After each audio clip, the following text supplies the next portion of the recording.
السلام عليكم، ازيكم يا بنات؟ عاملين ايه؟ يا رب تكونوا في افضل حال. لو انتي اول مره تزوري قناتي ما تنسيش تضغطي اشتراك اللي مكتوبه باللون الاحمر تحت الفيديو وتدوسي على زر الجرس اللي جنبها عشان توصلك كل الفيديوهات الجديده.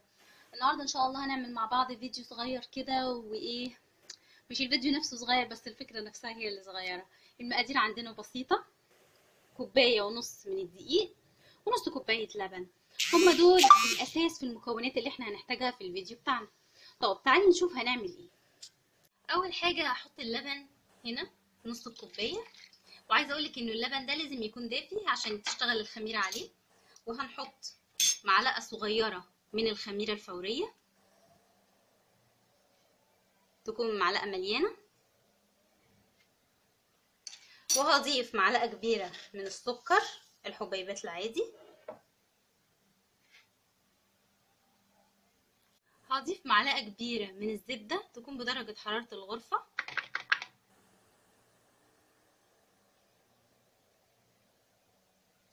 بس وهقلب المكونات دي كده مع بعضها، وكده مش باقي غير ان انا اضيف الدقيق.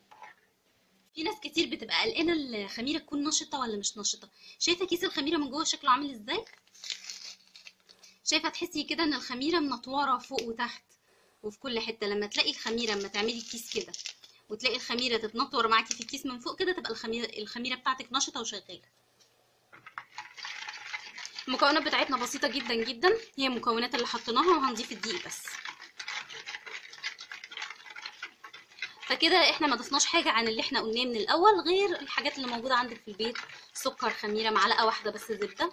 فكلها حاجات بسيطه جدا. طيب هنبتدي نضيف الدقيق ونقلب.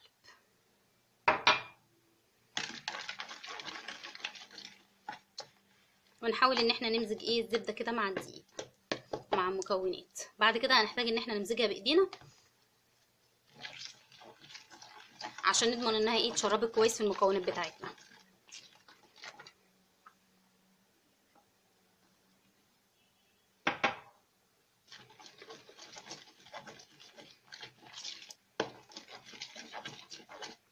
بنضيف الدقيق تدريجي زي ما انت شايفه، وبنبتدي ان احنا نقلب علشان نكون عجينه متماسكه عندنا. وفي نفس الوقت العجينه المتماسكه دي انا عايزاها تكون لينه، ما تكونش عجينه ناشفه.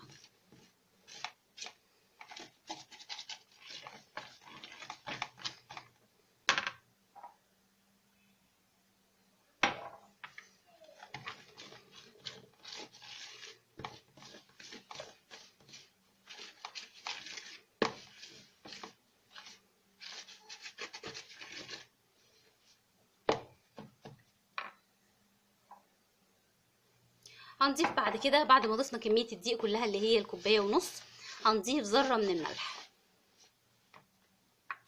وعجنتها كده لغايه ما اتمسكت اهي مع بعضها ودابت مع الزبده ومع كل المكونات. لو تشوفي كده شايفه العجينه ازاي ملزقه. ملزقه بسيط طبعا، مش ملزقه قوي. يعني عجنتها وتحسي انها ملزقه كده شويه. لازم العجينه بتاعتنا تبقى ناعمه، ما تبقاش عجينه مكتومه، ما تبقاش تقيله. لا، لازم تبقى ناعمه بالشكل ده. شايفه ملزقه كده بسيط قوي قوي. بس كده. دلوقتي هسيبها تخمر حسب بقى ما يتضاعف حجمها. يعني حسب بقى، احنا صيف شتا كده، حسب ما يتضاعف حجمها. اهم حاجه ان انت تحطيها، تغطيها وتحطيها في مكان دافي. واول ما يتضاعف حجمها معاكي نبتدي نشتغل عليها ان شاء الله. وبعد ما اختمرت العجينه معانا هنبتدي نشتغل عليها. فضي الهواء اللي فيها. معانا كده شويه دقيق عشان ما تلزقش مننا.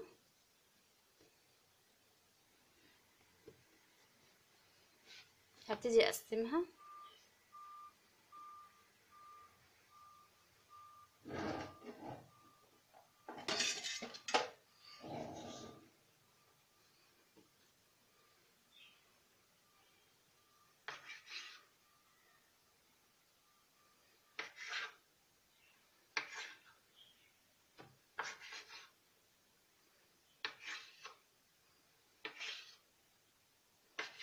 هقسمها تقريبا 8 قطع.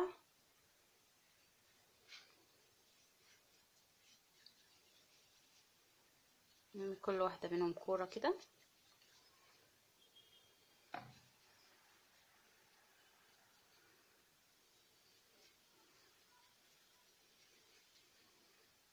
بعد ما عملناهم كور هنبتدي نشتغل عليهم كرة كرة.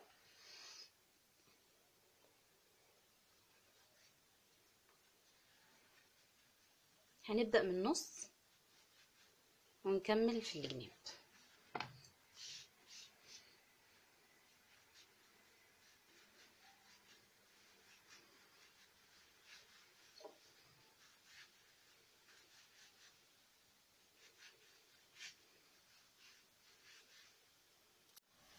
زي ما اتفقنا بنبتدي من جوه ونطلع على بره عشان ما يبقاش في حتت سميكة وحتت رفيعة. نبتدي من جوه ونطلع على بره بالشكل ده. الافضل طبعا ما يبقاش فيه دقيق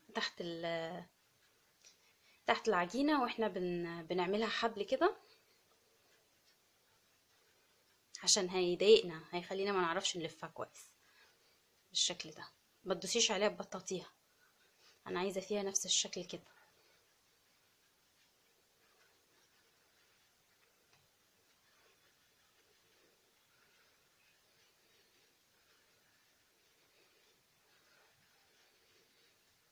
وبعدين نيجي نعملهم عكس بعض كده عشان عايزاها تلولو كده شويه، بس طبعا ما ننساش في النص برضو عشان مش عايزاه يتخن.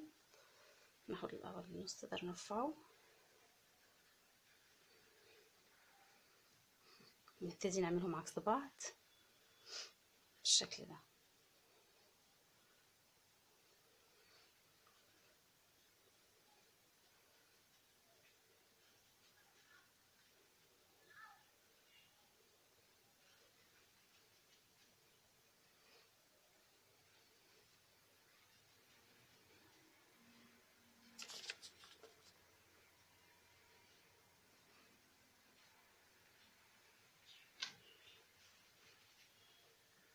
وبعد كده هجيب الطرفين على بعض كده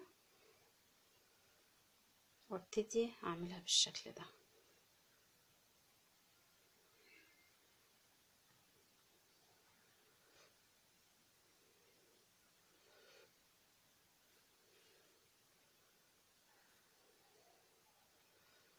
هتبقى معايا بالشكل اللي انت شايفاه، واجي على الطرف بتاعها اروح دايسه كده عشان ما تفكش من بعضها.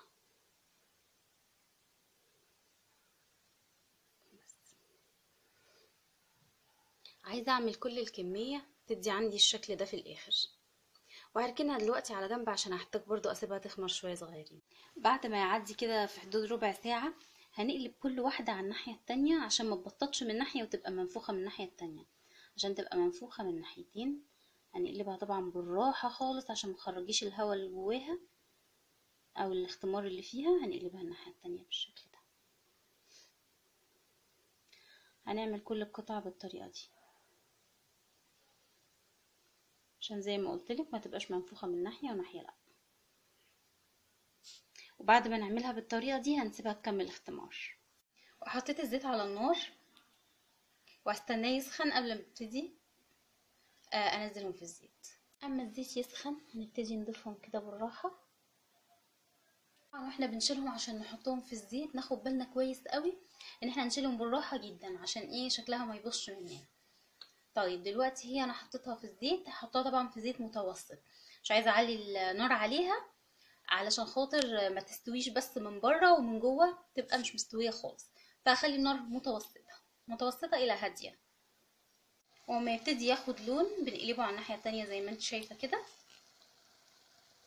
وحطيت هنا في الطبق شويه قرفه على شويه سكر علشان يعني دي كده ايه كتغطيه. وانتي طبعا ليكي ان انت تغطيها بالشكل اللي انت تحبيه. ممكن كمان اقتراحات كتير قوي ان انت تحشيها نوتيلا، ممكن تحشيها جبنه، براحتك زي ما تحبي. بس فانا كده ايه حاجه بسيطه واقتصاديه، شويه سكر على شويه قرفه. وطلعنا على مناديل ورق بالشكل ده وهنبتدي ننزل بيها في التغطيه اللي انا قلتلك عليها. وممكن زي ما تحبي يعني دي حاجه اختياريه.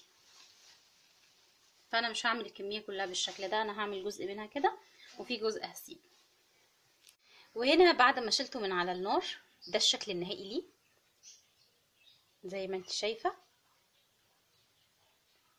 شكله جميل جدا وكمان طعمه جميل جدا جدا.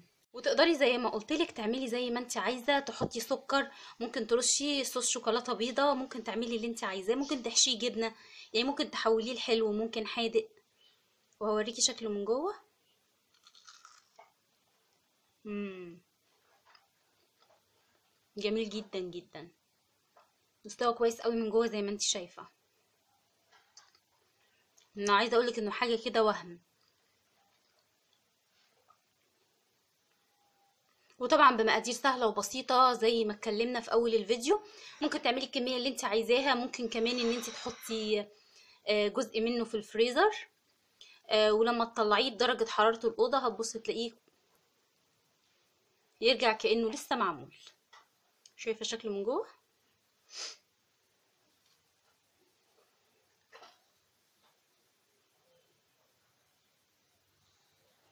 وكله والله هيشكرك عليه وهيعجبك جدا جدا. وطبعا لو الفيديو عجبك ما تنسينيش في لايك وما تنسيش اشتراك. والسلام عليكم ورحمه الله وبركاته.